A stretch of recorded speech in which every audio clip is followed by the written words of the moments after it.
What is karma? Yeah. Okay. That's a very good question. So I'm really happy to explain that. Now,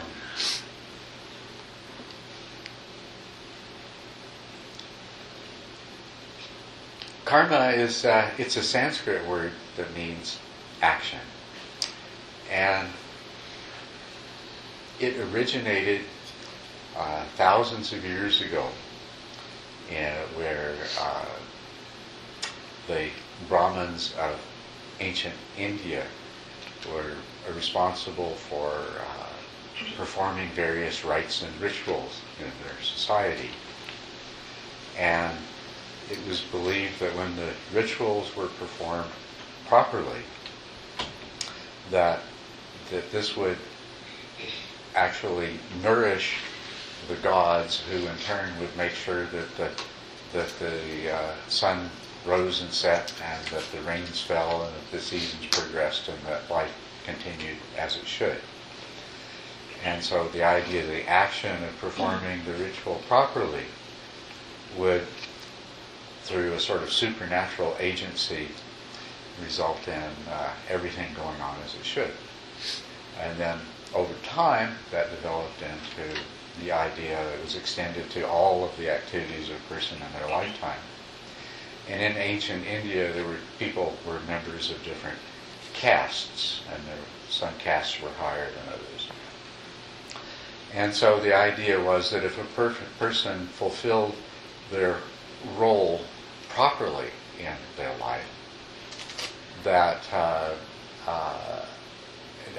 whatever that role happened to be, if a person was a tradesman, if he conducted his trade honestly and to the best of his ability, or if somebody was a housewife, whether somebody was of a high caste or a low caste, there were the proper ways of behaving and conducting themselves. And the idea is that if you did that, then when you died, you would be reincarnated and reborn into better circumstances.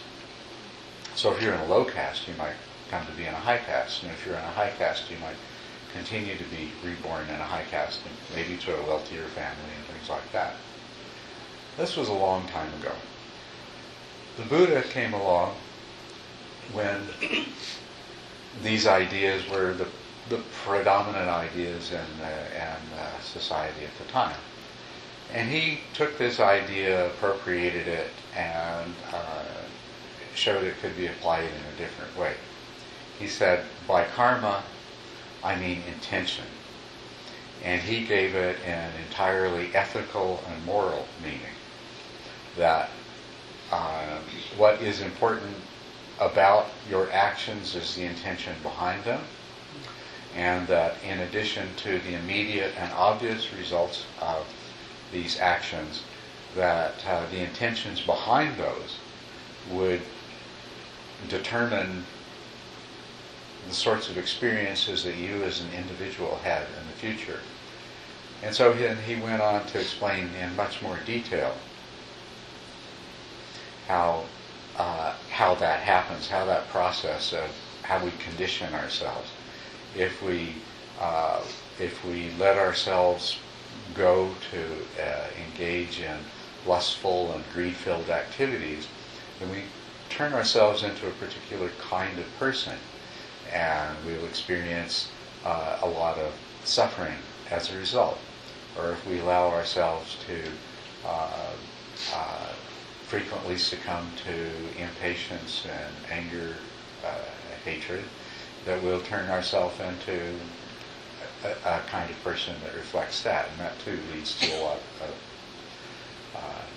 suffering and unhappiness. And he pointed out that everything that we think, say, and do has consequences on many levels. The actions you take do have ramifications for the future. They determine how other people are going to treat you. There are consequences. So there are many different kinds of consequences for actions which we know, but he's pointing out that we constantly create ourselves through our intentions that lie behind our actions, and that this is an extremely important thing to be aware of, because the kind of person you have created yourself to be is going to determine the kind of experience that you have in any given situation at any given time. And as we know in the world, that some people, that in the same circumstances, some people can be miserable and some can be happy. And that is the fruit of their karma, even though the external circumstances are the same. How they perceive it, how they experience it, how they react to it is totally different. And can't go into it in a short time like this. But actually the Buddha's teaching goes very deeply into this for us to recognize that all of our experience and the way that we perceive the world to be and the way that we perceive the people around us to be is a projection of our mind. That really we live in a world that's created by our own minds.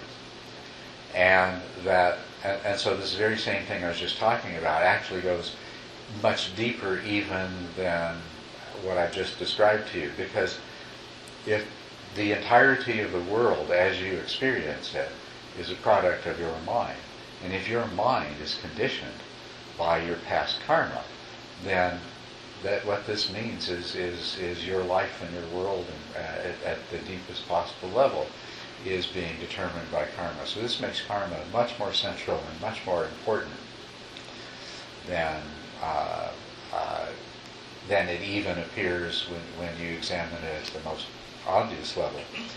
It takes a lot of meditation practice and mindful examination of what's happening in your mind and what's happening in your life to realize just how deeply true this is, that our reality is completely mind created. But at the level that I described a few minutes ago, I think anybody can see that you make yourself into a kind of person who experiences things in certain ways. But then this makes karma, though, when you take it to this deeper level, it makes karma something that cuts much, much deeper than we are likely to realize. And it also makes the consequences of the way that we condition ourselves moment by moment to be absolutely inescapable. Since we are the creator of our reality, we cannot escape the consequences of the kind of person that we make ourselves to be, because that is the mind that does the creating. What the Buddha did that is very important is he took the idea of karma and its results out of some domain of magic and supernatural. Before that, karma was, even the way it's often understood today is that very simplistic way that somehow there's some supernatural or magical force that is going to determine your destiny based on your karma.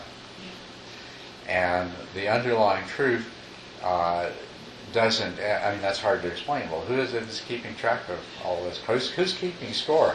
And who is it that has so much control over everything that they can make things happen in a certain way, And when the same thing happens to a large group of people, does that mean everybody did exactly the same thing in the past and has the same karma? Those things don't make a lot of sense.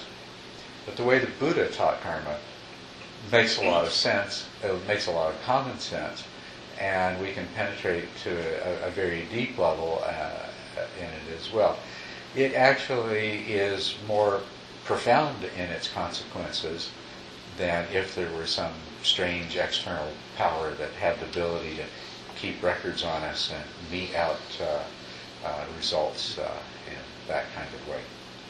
It is the fact, though, that whatever you experience in any moment is the result of your own past, your own internal, mental, psychological past, whether you realize it or not.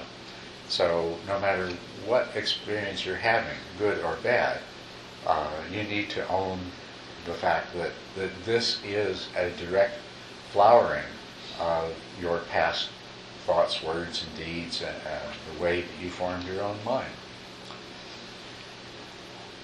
And you can't change the past. So what you're experiencing right now, you can't change. Knowing that it comes from your mind doesn't mean that you can magically say, well then I think I'll have my mind create a completely different kind of world, maybe where I'm a lot richer and I have all the things I want and so forth. It doesn't work like that.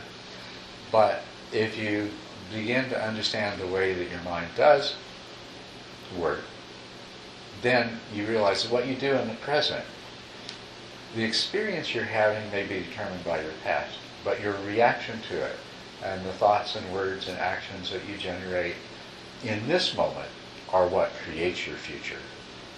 And you can,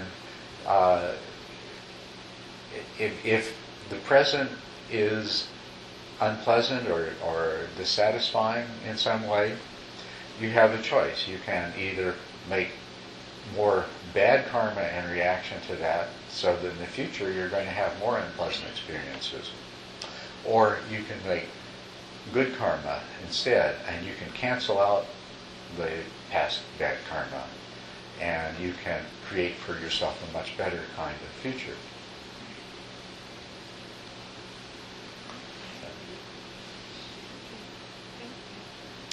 You're welcome. Anybody else have any comments or thoughts based on that? And so it's a very important subject. So that creating the better karma, having the choice to create a better karma for the future, would be practicing those precepts we read earlier. That would be that's the way to begin. Yes, if you keep the precepts, if you develop virtue, then what that does is it keeps you from making the kind of unwholesome karma that you have been making.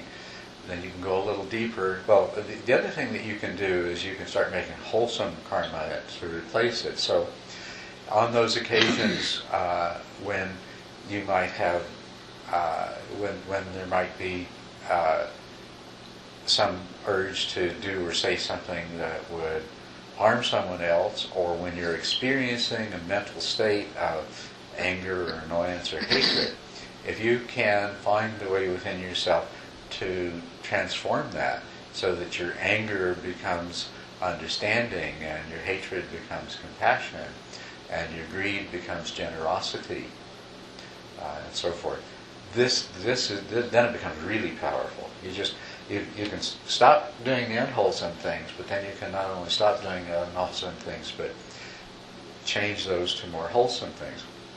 But then there's an even deeper level too.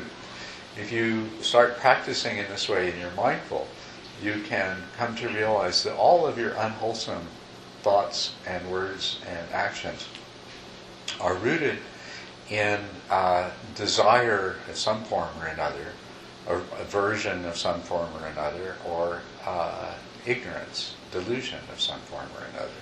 And so you can see that rather than trying to combat these one instant at a time, that if you can work on the underlying craving, on the underlying desire and aversion and delusion, then this was far more powerfully effective than just trying to change one tendency at a time as it arises.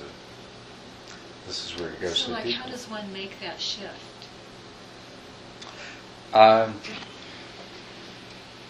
Well, it's as simple as starting to recognize, when you find yourself in an unwholesome mental state or having unwholesome thoughts, to be able to examine yourself mindfully and recognize the origin of that. Where is that coming from? Oh, that's coming from aversion. I can see the aversion that lies beneath that. And then you can focus your attention on the aversion itself. But there is a deeper thing than that too. The desire and aversion that we experience, as human beings, we are innately prone to this. It is what causes us to behave in the way we do, to acquire things and to seek pleasure, and it's really part of our survival mechanism and to assure reproduction. So it's part of our brain, it's part of our mind right from the beginning.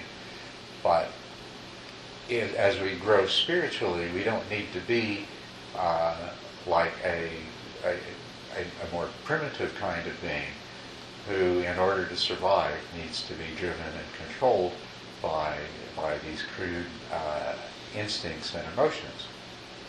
So that we can, as we develop spiritually, we can overcome and transcend these. But what we realize is that when we start looking into it more deeply, is that another thing that we're born with that really desire and aversion themselves are rooted in is this idea of being a separate self. And that too, that's an inborn thing that contributes to our biological survival, that our minds will formulate this belief that we are this separate and abiding self that needs to be protected and cherished and served, and so out of that flows naturally desire and aversion, the pursuit of pleasure and the avoidance of pain, and the greed for objects, greed for sensual experiences, the desire to avoid or destroy that which creates discomfort or threatens our well-being in any way, is this self. And this is so much a part of the way our minds work that it's hard to believe that it's an illusion, but it is. It helps sometimes when you can realize that the rest of the way you perceive things is also an illusion. That we perceive ourselves as one particular kind of thing existing in a world of other things separate and independent from us. And what we can come to realize through a combination of meditation and mindful observation is, in fact, there are no things. There are only processes. And we're only one process among many. And we are totally connected to all of these other processes. That we are a part of a whole, an inseparable part of a whole. And that every part of the whole that the mind can single out and distinguish is totally dependent upon every other part and totally affects every other part. So when you come to that level of understanding, the attachment to the view of self falls away. And when the attachment to the view of self falls away, then desire and aversion become... That's the elimination of delusion, by the way. When you start to overcome that delusion, then you are able to address desire and aversion in a much more effective way, rather than just trying to combat them one instance at a time when they arise.